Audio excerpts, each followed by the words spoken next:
Levante a mão direita para cima. Vamos ver se você é atrevido. Coloque a mão no ombro de quem está do seu lado. Agarre o ombro da pessoa com carinho. Agarre, agarre, agarre, agarre. Olha, tem gente que não tem coragem de fazer isso. Não tem atrevimento. Agarrou, agora chacoalha a pessoa até ela ficar irritada. Irrita ela. Diga para ela, é isso que Deus quer fazer com você nessa vigília. Deus quer sacudir a sua história.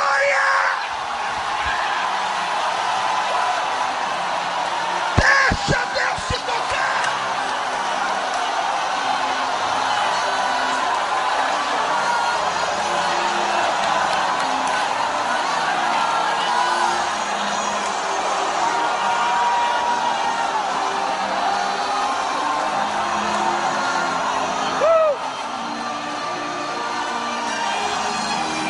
Olhe para cá. Eu estou falando sobre o escritor. Foi por isso que João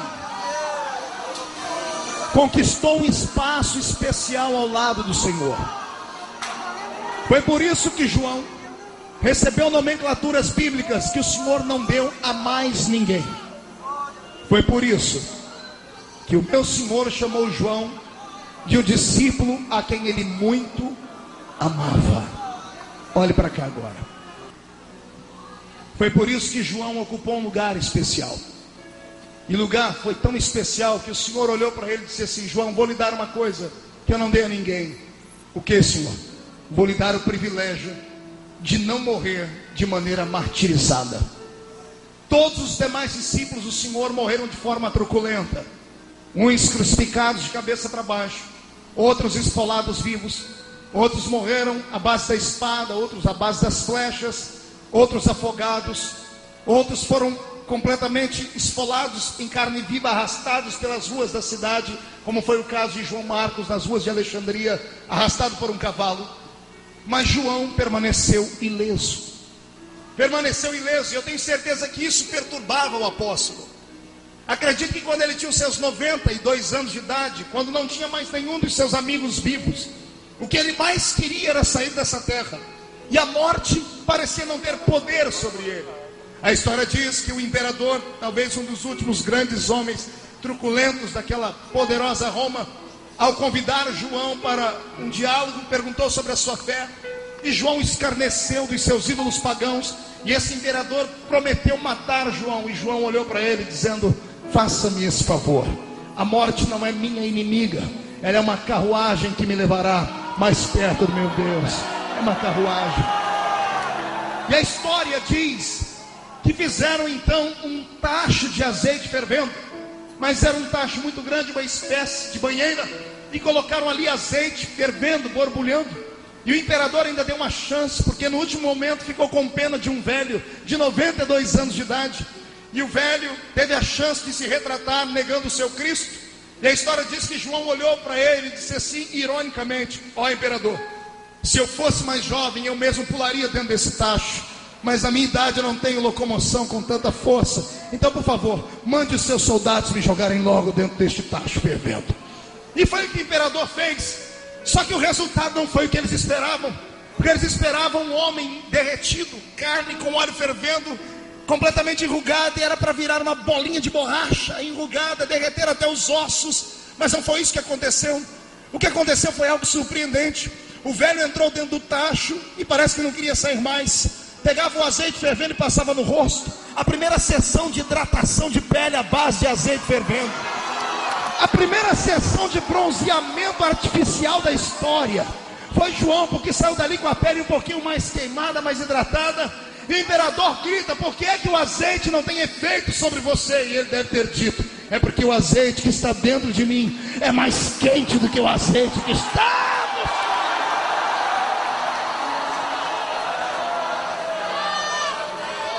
Como a morte não tinha força e nem vontade de levá-lo, jogaram ele na ilha de Patmos. Diga para o seu irmão: na ilha de Patmos.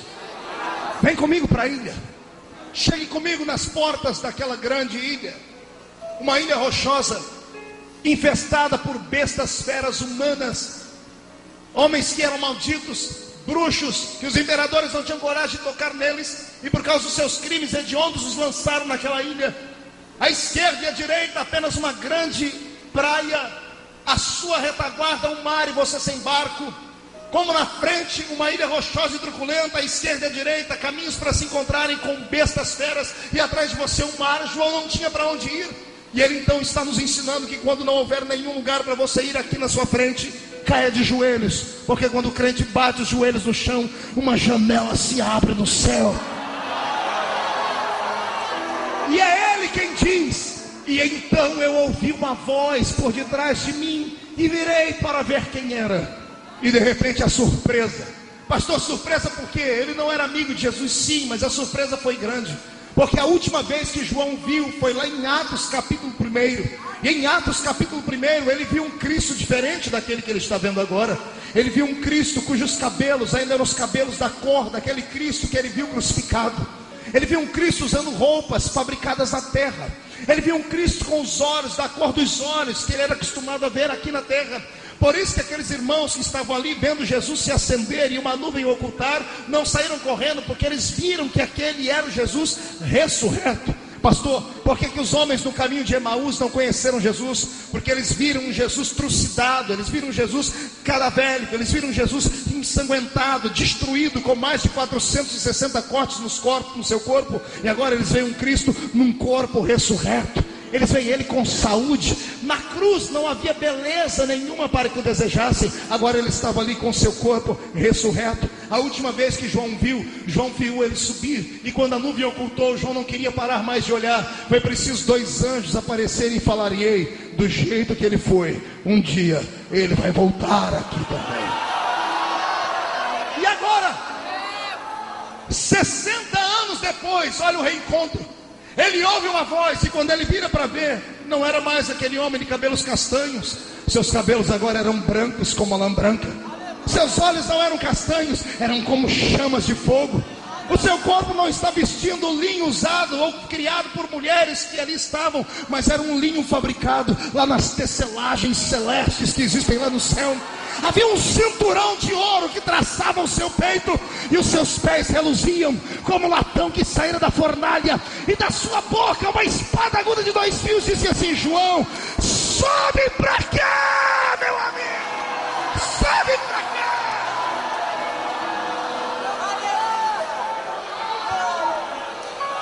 O corpo do velho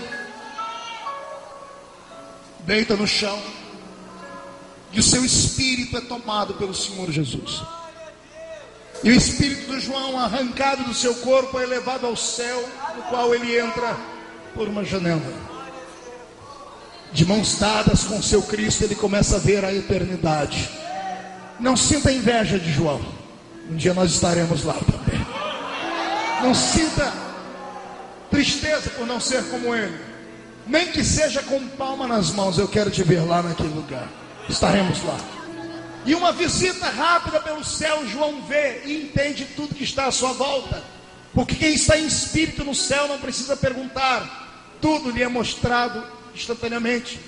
E ele recebe do Senhor Jesus incumbências, e uma delas é mandar 7 cartas a 7 igrejas que estão na Ásia.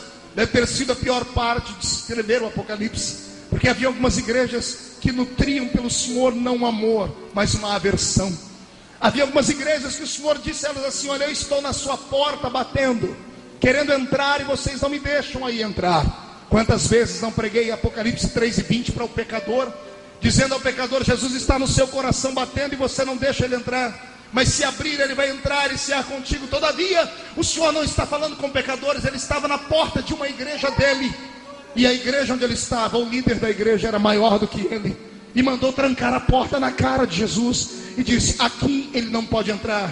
Mas o mestre, com a sua humildade, vive insistindo e batendo na porta dessas igrejas, dizendo assim: se abrirem a porta e voltarem pelo caminho correto, eu entrarei e voltarei a dar a minha palavra, e a ceia será entregue ao meu povo mais uma vez. Eu poderia aqui gastar mais 2 horas falando sobre igrejas que fecharam a porta de Cristo, mas não é essa a mensagem. Tem uma igreja pior do que essa. O Senhor está dizendo para João: João, há um trono nessa igreja maior do que a cadeira do pastor presidente.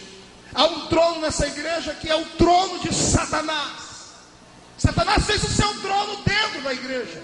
E o Senhor está dizendo: mas se esta igreja se voltar para mim, eu posso perdoá-la. O Senhor está dizendo que o coração dele está aberto para tudo. Depois do susto que João tem de saber que existem igrejas, ou existiriam igrejas talvez no futuro, onde o trono de Satanás estaria alicerçado dentro dela, porque doutrinas de demônios estariam sendo ensinadas aos seus fiéis. Depois de João ter enxergado que Cristo pode ser posto fora da igreja, o susto passa, e o Senhor diz a ele: agora eu vou lhe mostrar a eternidade.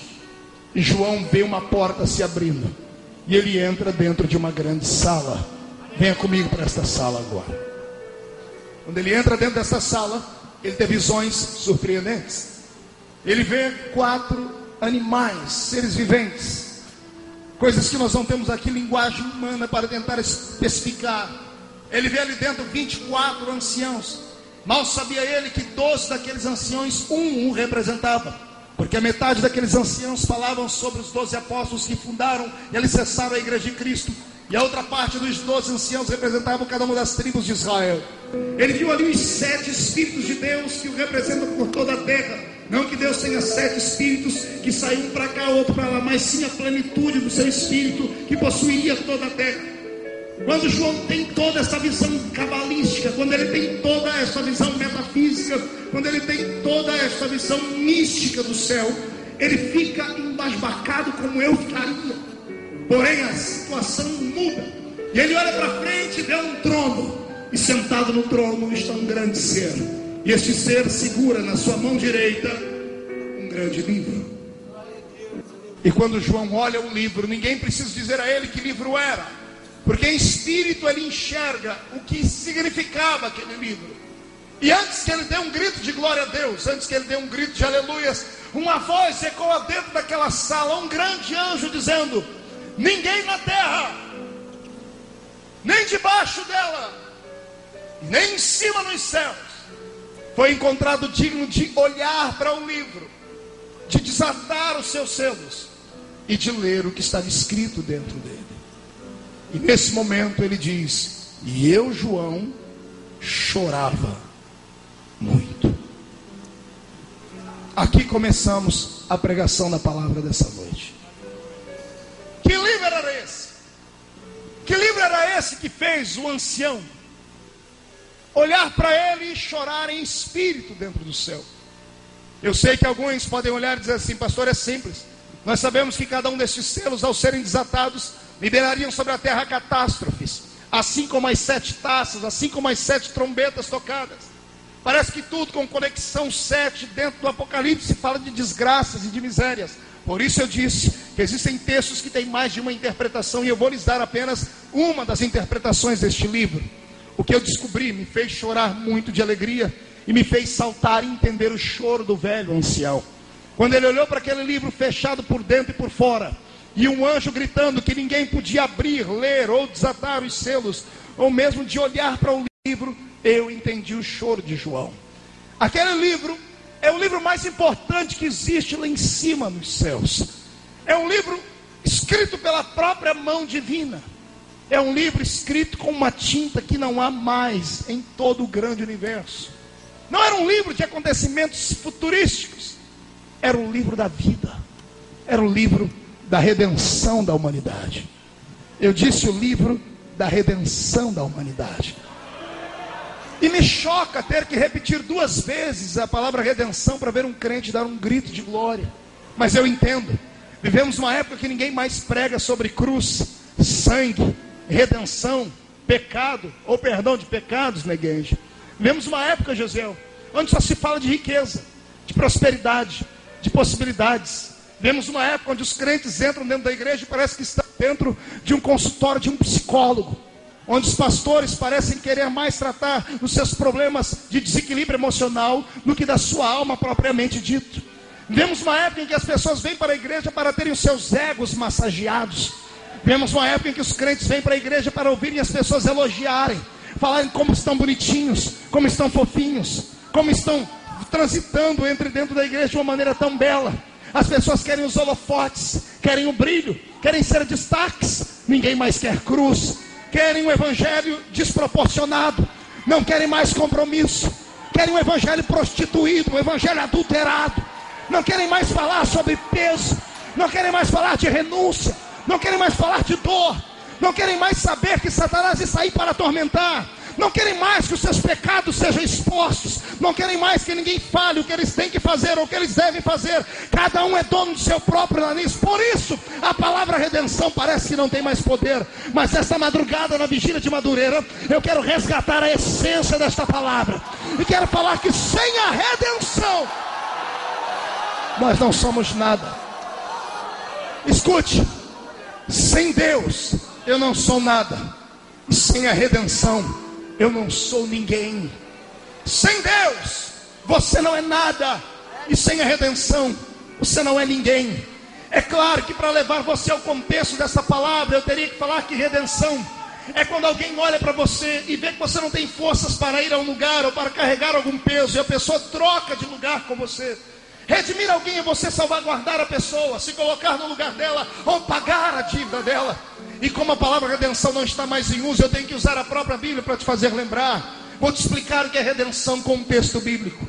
Imagine você com uma doença incurável agora, mas a doença é tão tenebrosa que você não tem mais nariz para respirar, porque a cartilagem apodreceu, as suas orelhas já não existem mais, a sua língua está purulando pus, os seus dedos, as suas articulações já não se mexem, você não tem unhas porque as unhas apodreceram, você está agora suando sangue, você está agora transpirando pus, você está fedendo, seus cabelos estão caídos, e você parece mais uma figura que saiu de um filme de terror do que um ser humano. Pior não é isso, não tem ninguém para repartir essa dor, porque a sua família te abandonou, e antes de te abandonarem, você ainda teve que pegar na alça de 10 caixões e enterrar 10 filhos com a sua própria mão. E de reconhecimento de riqueza, você não tem mais nem casa para morar, você está no meio das cinzas. Os seus amigos vieram te confortar e acabaram perdendo a paciência e te falaram que você está em pecado e tem pecado escondido. Você olha para cima e não vê mais a glória de Deus e começa a discutir com Ele. Ao invés de ouvir coisas boas, você tem que ouvir Deus às vezes te dar um puxão de orelha. Você olha para toda a sua riqueza e vê que a única coisa que sobrou foi um caco de telha, e você está agora abandonado por tudo e por todos, e não há mais salvação, não há esperança para você. Por isso todos te deixaram. E de repente, como que por um passe de mágica, como que num encantamento místico, dentro do seu cérebro que já está destruído e morto, esperando apenas a sepultura se abrir, lá dentro, no fundo do túnel, uma luzinha começa a piscar, e uma lembrança de que você serve um Deus que tem poder para colocar o homem no cativeiro, e tem poder para arrancar o homem do cativeiro. E de repente você se lembra que o seu Deus não é um Deus, Ele é o único Deus, e que quando Ele tem promessa na vida de alguém, a morte não tem poder sobre a pessoa até que a promessa se cumpra na vida dela. E aí, o que é que você faz? Mesmo não tendo ninguém para ouvir a sua confissão, porque tudo que ouviram foi um desabafo, você dizendo: eu amaldiçoo o dia em que eu nasci. Mesmo não tendo ninguém para ouvir a sua prédica, você agarra aquele caco de telha e espanta os seus únicos amigos ali, que são as moscas que estão voando em cima da sua podridão, e levanta aquele caco de telha como um troféu e grita bem alto para alguém que está acima das estrelas ouvir assim: eu sei que o meu Redentor vive.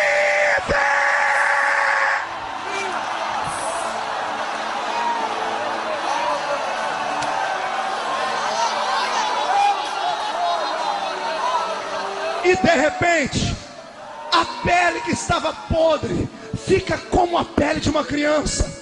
A orelha que caiu recebe uma orelha nova, um nariz novo. A riqueza começa a vir para sua mão, e de repente você que perdeu um, agora tem 2. Perdeu 1 milhão, agora tem 2 milhões. E vem a família de volta ao seu redor, e você termina os seus dias batendo no peito dizendo: Ele tira, mas Ele devolve. Ele põe na prova, mas Ele faz sair da prova.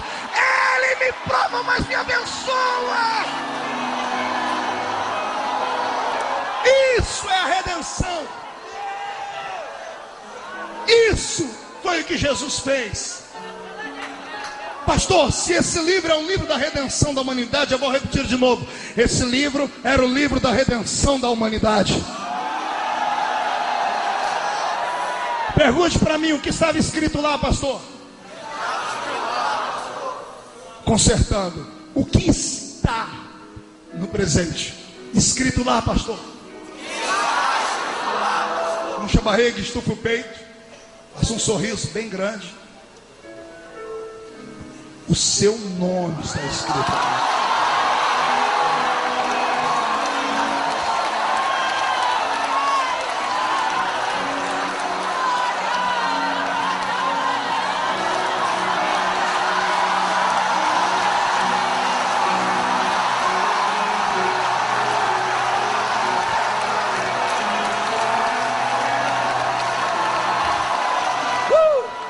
Pastor Marco, não entendi uma coisa, pastor. Pergunte.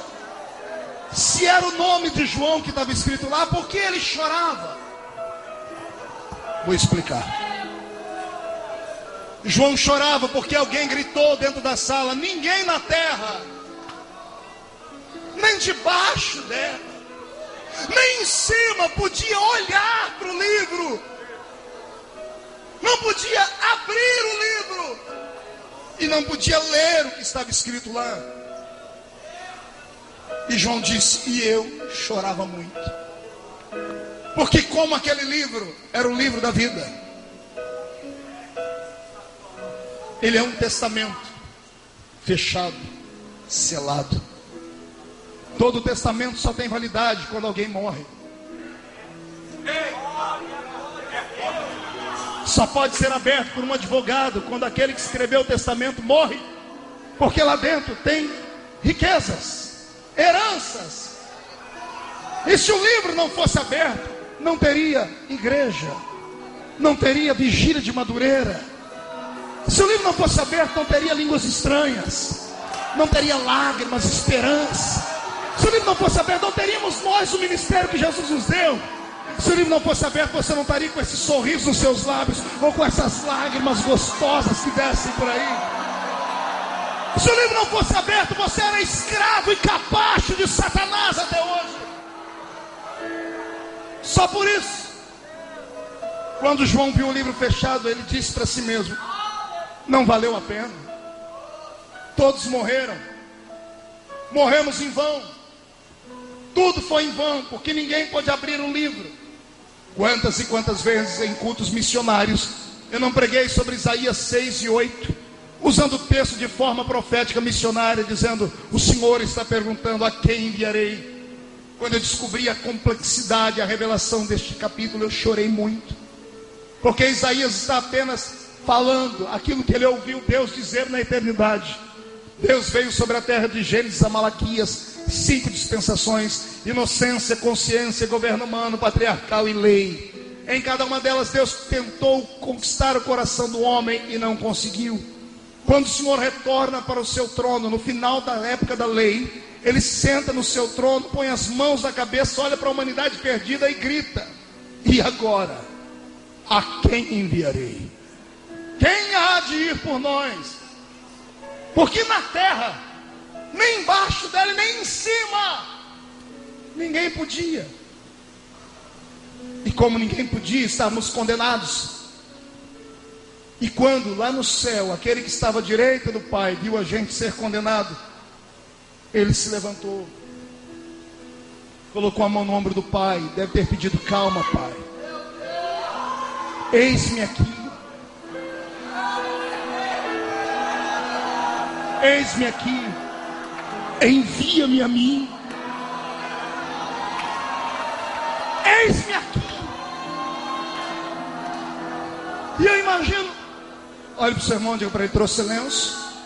Se não trouxe, prepare a manga da camisa, a ponta da gravata, vamos chorar um pouco. Olha o diálogo que o Senhor me contou. O pai dizendo ao filho: mas eu já fui, e os homens não me aceitaram. Se você for, vai ser de igual forma. E o filho dizendo: papai, eu vou de uma maneira diferente. O Senhor foi com fogo, poder e glória. O Senhor foi e tentou conquistar e convencer o homem com autoridade. Mas quando o Senhor falava, o monte tremia. Quando o Senhor agia, a terra engolia os homens. Os homens não temiam ao Senhor, os homens tinham medo do Senhor. Pai, tem alguma coisa neles que nós não entendemos. E eu imagino Jesus dizendo ao Pai: Pai, nós criamos o frio, mas nunca sentimos frio. Nós criamos a dor, mas nunca sentimos a dor. A solidão, mas nós nunca sentimos solidão. Nós criamos o desespero, mas nós nunca sentimos o desespero. Nós criamos a fraqueza, a fome, a sede, mas nós nunca sentimos que somos divinos, eternos. Está faltando alguma coisa, a gente precisa entendê-los. E para entender só tem um jeito, Pai. Eu tenho que ir e ser igual a eles. Eu vou lá testar. Eu vou lá tentar entender o que eles passam. E depois eu volto para contar para o Senhor como é que é. E é Paulo quem explica: Ele mesmo sendo Deus, não tem por usurpação ser igual a Deus. Antes aniquila a sua forma divina e desce entre nós e se fez carne. Como pregador pentecostal, pastor Samuel, eu amo falar de milagres. Eu amo falar sobre as possibilidades de um mundo metafísico. Eu gosto de falar sobre as coisas que Jesus fazia. Até gosto às vezes de brincar. Quer me deixar feliz? Um dia desse uma cantora me convidou para fazer uma voz, aquelas vozes fortes, num CD dela do hino de Lázaro, para fazer Jesus chamar Lázaro. Eu amo fazer aquilo. Jesus de frente da tumba, manda todo mundo tirar a pedra e grita: Lázaro, sai para fora. É lindo isso. É lindo falar de alguém que anda em cima das águas, que chega perto de um cortejo fúnebre e para. Ninguém nunca parou um cortejo fúnebre na história, só ele. E alguém diz: não pode ser. Eu posso, porque eu posso dar vida àquele que está dentro do caixão. Sai daí. Eu amo falar sobre isso. Mas você quer ver eu ficar feliz? É eu ver o meu Jesus chegar e sentar perto do poço de Jacó, tirar a sandália do pé, apertar o seu pé porque está vermelho, empoeirado, limpar o suor e dizer assim: meninos, eu estou com a sede, queria beber um pouquinho de água. E ninguém tem caneca d'água para tirar a água do poço. E vem uma mulher que era inimiga da nação dele, e ele esquece o negócio de inimizade e diz assim: ô moça, me dá um pouquinho de água porque eu estou com sede. Porque aqui eu me identifico com ele. Ele sentiu sede. Ele sabe a agonia de alguém sentir sede. Ele sentiu fome. Depois dos 40 dias de jejum, a Bíblia diz assim: e tendo terminado o jejum, ele sentiu fome. Sabe como eu amo quando ele entra dentro do barco e diz assim: gente, eu vou deitar ali na polpa do barco e vou descansar um pouquinho, que eu estou cansado. Por que os outros não foram descansar também? Eles não andavam juntos? Eles tinham só uma diferença. Depois de uma grande cruzada evangelística, os discípulos iam fazer churrasco e ele subiu um monte para orar. Talvez o sucesso de Jesus seja esse, diferente do nosso. Quando nós temos um sucesso, a gente quer fazer uma festa. Vamos para restaurante comemorar, abrir uma Coca-Cola. Toda vez que ele fazia alguma coisa, não, Sérgio, ao invés de fazer uma festa, ele ia para o monte, se isolava e ia orar. Aí ele estava cansado, deixa eu descansar um pouquinho. Sabe onde eu amo? Eu amo quando ele entra no jardim. E lá de joelho, a aflição, a dor, ele grita assim: Pai, se possível for, passa de mim esse cálice. Sabe onde eu amo? Quando ele está pregado na cruz e olha para o céu, e o céu se abre, e ele vê Deus de costa. E para não deixar os discípulos desviados, ele ora numa língua extinta. Ele olha em aramaico: Eloi, Eloi, lama sabachthani. Deus meu, Por que me abandonaste? Não foi essa a sua oração essa semana? Não é isso que a gente passa? Quando Judas foi chegando para dar um beijo nele, ele agarrou Judas e deu um beijo nele de novo e disse assim: amigo, eu sei o que você está fazendo, faz rápido. Ele entendeu o que é sofrer, o que é ser traído, o que é ficar sozinho, o que é gritar os amigos: vamos orar, gente, não puderam orar um pouquinho comigo?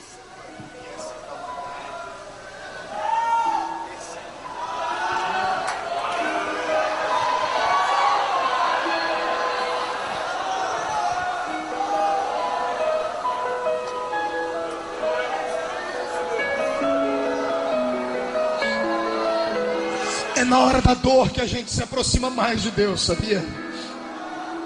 É na hora da solidão, é na hora do jardim, é do vale, que você se iguala a Ele, ou Ele se iguala a você. É por isso que Ele não suportava ninguém chorando. Ele entrava no meio da história e trazia alegria. É por isso que toda vez que você chora, alguém lá em cima intercede por você com gemidos inexprimíveis.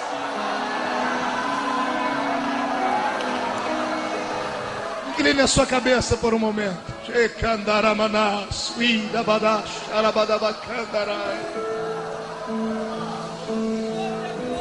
Ah, Deus, 2006 não foi um ano muito fácil.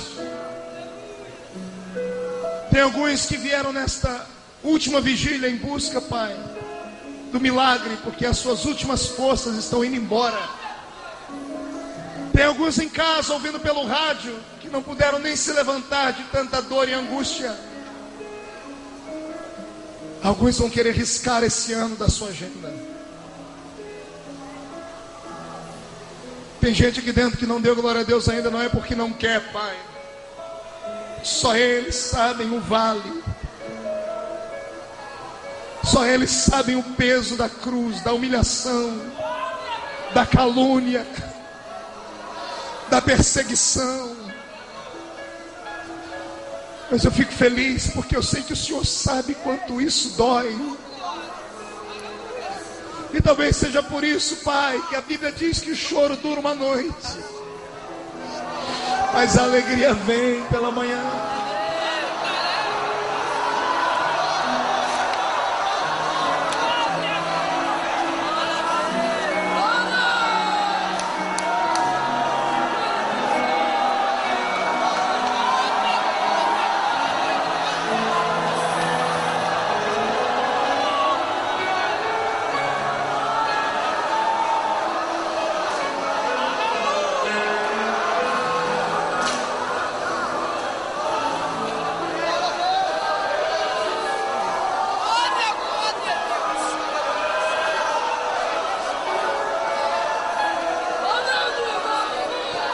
O que me deixa feliz, Senhor, é saber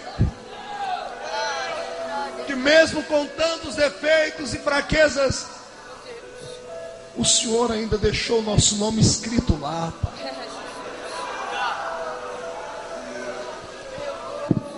Não me importa, Senhor,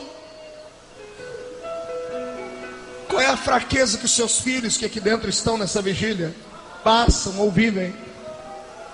O que me importa é que se eles estão aqui, é porque o nome deles está escrito aí.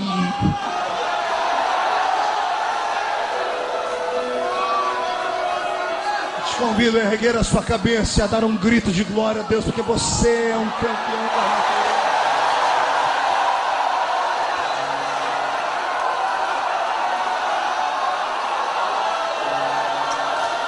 Eu não sei quantos te apedrejaram esse ano, eu não sei quantos te acusaram esse ano, eu não sei quantos vales você passou esse ano. Eu tenho uma palavra de Deus para você a partir de hoje.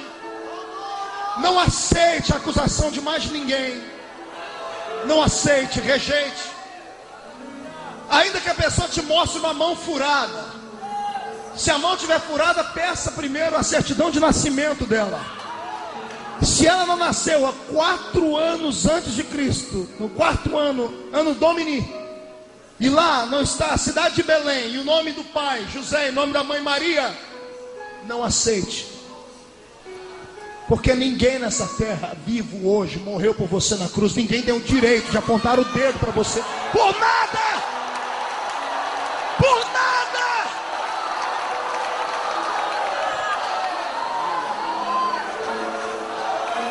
Aleluia, Deus! Eu vou lhe falar uma coisa hoje, por favor, escreva para você sair daqui não andando, voando hoje. O seu nome não foi escrito a lápis naquele livro. Seu nome não foi escrito a carvão que qualquer coisa apaga. Seu nome foi escrito com sangue naquele livro. Seu nome foi escrito com uma tinta que não existe mais.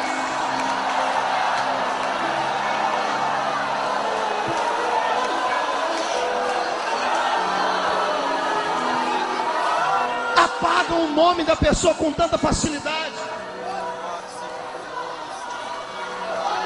Não tem uma matéria que apague o sangue.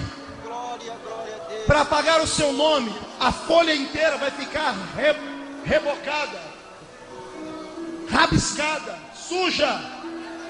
É por isso que a misericórdia do Senhor é grande. É por isso que eu venho te dizer hoje que não me importa se esse ano você caminhou o ano inteiro caído no chão. A palavra profética é que o ano que vem é 2007. E o número 7 é o número da perfeição em todas as áreas.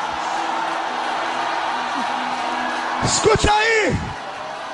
A minha Bíblia diz que o justo cai 1, 2, 3, 4, 5, 6, 7. Mas na 7ª vez o Senhor o põe de pé.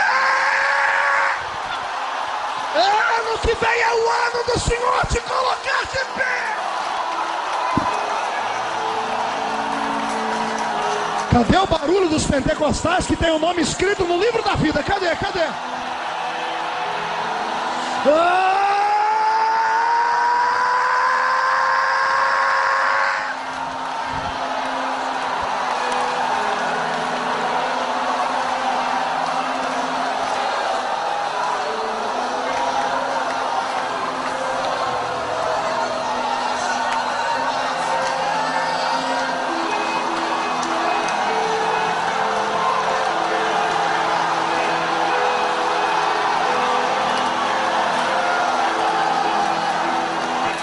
Satanás, esse é o grito dos nomes que estão escritos naquele livro. Nenhuma condenação há.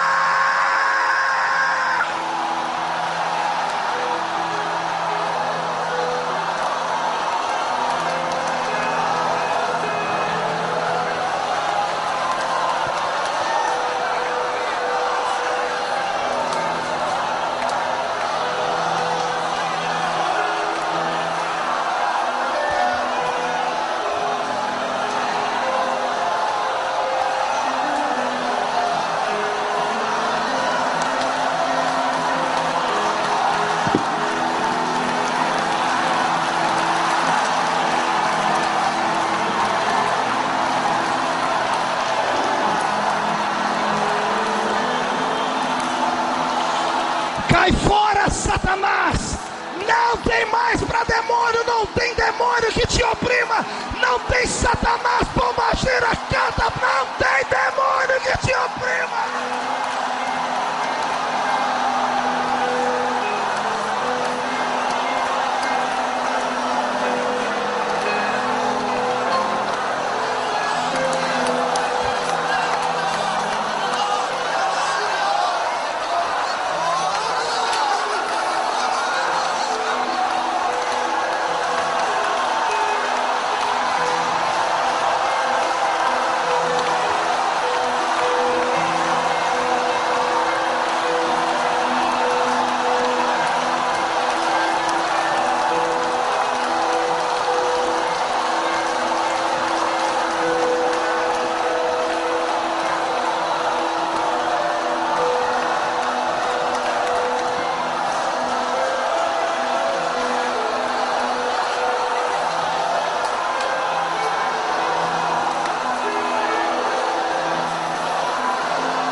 Em nome de Jesus.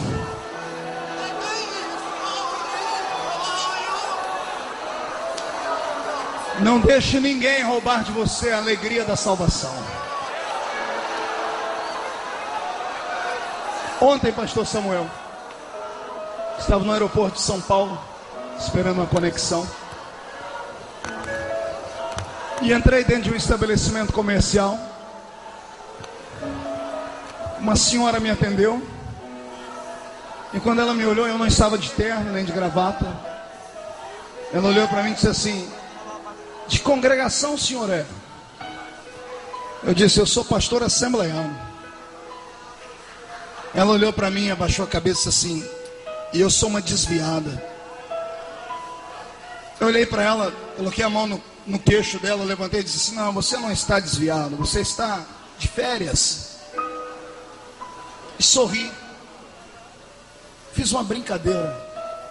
Uma lágrima desceu. Ela disse: ninguém nunca me disse uma coisa tão bonita. Todo mundo que entra aqui me chamou de desviado ou de mundana. Eu disse: se você fosse desviado ou mundana, o espírito que está em ti não testificaria com o espírito que está em mim.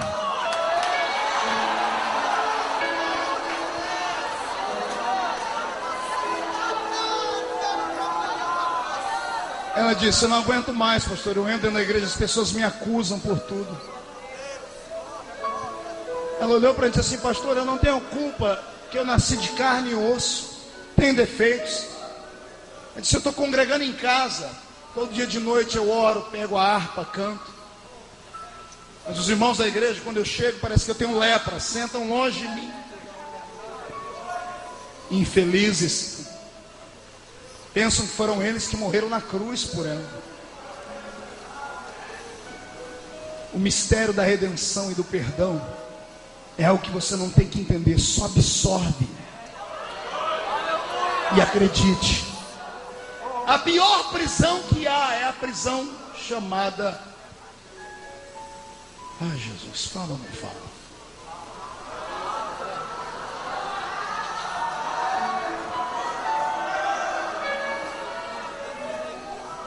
A prisão imposta pela religião, a prisão da alma. Quando cativamos aqueles que deveríamos libertar, quando oprimimos aqueles que deveriam estar livres, quando vamos pregar o evangelho para o pecador lá fora, nós temos uma paciência e um amor tão grande: venha do jeito que você está. Aí conquistar aqui dentro, servindo a Deus, gente, você não presta, não vale nada. É um mundano, é um miserável. Para o pecador, a gente diz: Jesus vai te perdoar. Para o crente dentro da igreja, que não tem a força que você tem, um pé está lá fora, outro está aqui dentro, você diz: Jesus vai te matar. Tem alguma coisa errada nessa história. A redenção da humanidade prova isso. Ele morreu por você e ponto final. O sangue dele vai te dar um banho hoje. O mundo aí não começa o ano com roupa branca, roupa vermelha. Usam roupa íntima, uma de cada cor. Pois bem, você vai começar com vermelho também esse ano. O sangue vermelho de Cristo sobre a sua história.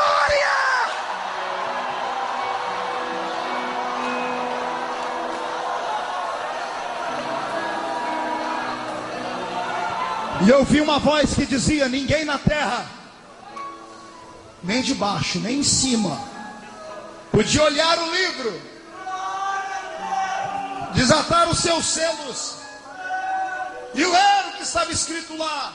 E eu, João, chorava muito, até que um ancião se levantou e veio até mim e disse: João, não chores. Olhe para o irmão do seu lado, passe a mão nas costas dele e diga assim: não chores. Não, diga com mais força, diga: não chores. Não chores. Não chores, Daniel. Não chores, Samuel. Não chores, Jean. Não chores. Não chores, gente. Não chores. Não chores. Por que não chorar? João, já encontramos o campeão, o dono do testamento, João. Olha ele ali, João. E João dizia: eu virei para ver, e lá estava ele. Qual o nome dele? Eis ali, João, o leão da tribo de Judá. Eis ali, João, a raiz de Jessé, João. Quem está sentado, fique de pé, pegue na mão do seu irmão. Feche os seus olhos. Veio, pois, e tomou o livro da mão direita daquele que estava sentado no trono. E quando tomou o livro, os 4 seres viventes e os 24 anciãos prostraram-se diante do Cordeiro, tendo cada um deles uma harpa e taças de ouro cheia do incenso, que são as orações dos santos do Rio de Janeiro, que estão na vigília de Madureira. E entoavam um novo cântico, dizendo: digno és de tomar o livro e de abrir os seus selos, porque foste morto, e com teu sangue compraste para Deus os que procedem de toda a tribo, língua, povo e nação, e para o nosso Deus os constituíste reino e sacerdote, e reinarão sobre a terra.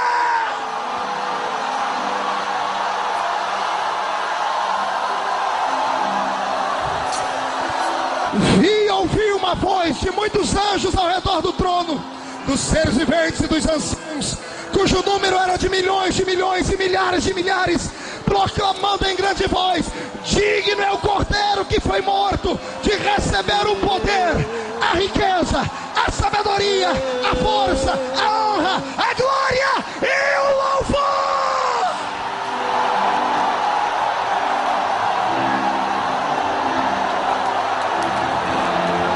Levante as 2 mãos para o céu, chacoalhe elas.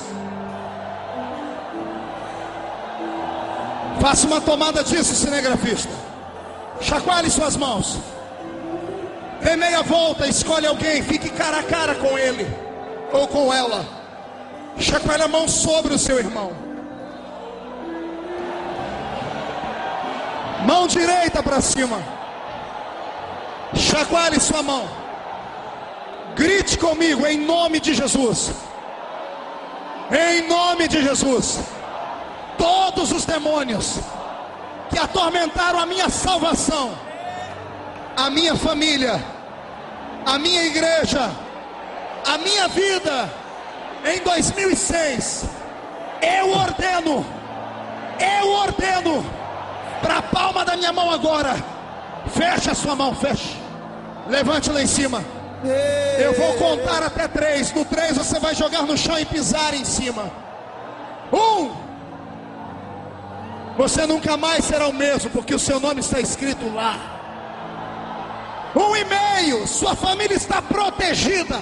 E ponto final. 2. O seu ministério vai crescer. 2,5. 2007 será o melhor ano da sua história. 3, jogue no chão, pise em cima. Ressuscito,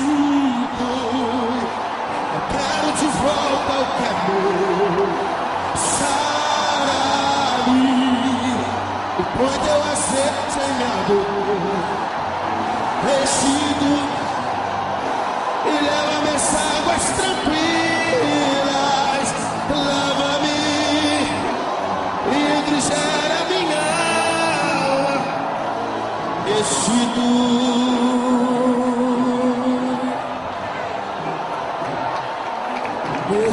Senhor.